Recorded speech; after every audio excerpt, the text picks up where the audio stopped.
ഏറ്റവും കൂടുതൽ മലയാളികൾ ദുബായ് റിയൽ എസ്റ്റേറ്റ് മാർക്കറ്റിൽ കാശ് നഷ്ടപ്പെടുത്തിയ ഒരു ടൈമാണ് കൊറോണ ടൈം.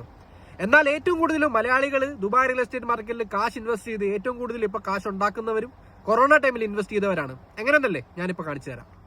8 ഏപ്രിൽ 2021 1.45 മില്യൺ ദറംസിന് മാർക്കറ്റിൽ പോയിരുന്ന പ്രോപ്പർട്ടി 27 മാർച്ച് 2026 ആയപ്പം ഏകദേശം 4.5 മില്യൺ ദറംസ് ആയി.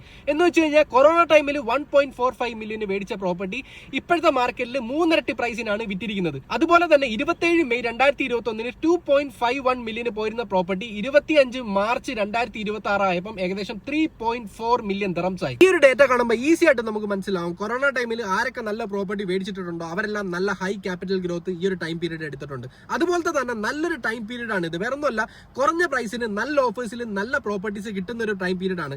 ഈ ഒരു വാർ എൻഡ് ചെയ്ത് കഴിഞ്ഞാൽ ഓട്ടോമാറ്റിക്കലി മാർക്കറ്റ് കയറും. ആ ടൈമിൽ ഏറ്റവും കൂടുതൽ കാശ് ഉണ്ടാക്കുന്നത് ഈ ഒരു ടൈം പീരീഡിൽ നല്ല പ്രോപ്പർട്ടീസ് മേടിച്ചിടുന്നവരായിരിക്കും. സോ അതുകൊണ്ട് തന്നെ ഈ കൊറോണ ടൈമിൽ പ്രോപ്പർട്ടി മേടിച്ച് കാശ് ഉണ്ടാക്കിയിട്ടുള്ളവരെ കണക്ക് നിങ്ങൾക്കും കാശ് ഉണ്ടാക്കണമെങ്കിൽ ജസ്റ്റ് എന്നെ ഒന്ന് കോൺടാക്ട് ചെയ്താൽ മതി. മാർക്കറ്റിൽ ഏതൊക്കെയാണ് നല്ല പ്രോപ്പർട്ടീസ്, ഏതൊക്കെയാണ് നല്ല യൂണിറ്റ്സ് എന്ന് എല്ലാ ഡീറ്റെയിലും ഞാൻ പറഞ്ഞ് മനസ്സിലാക്കി തരാം.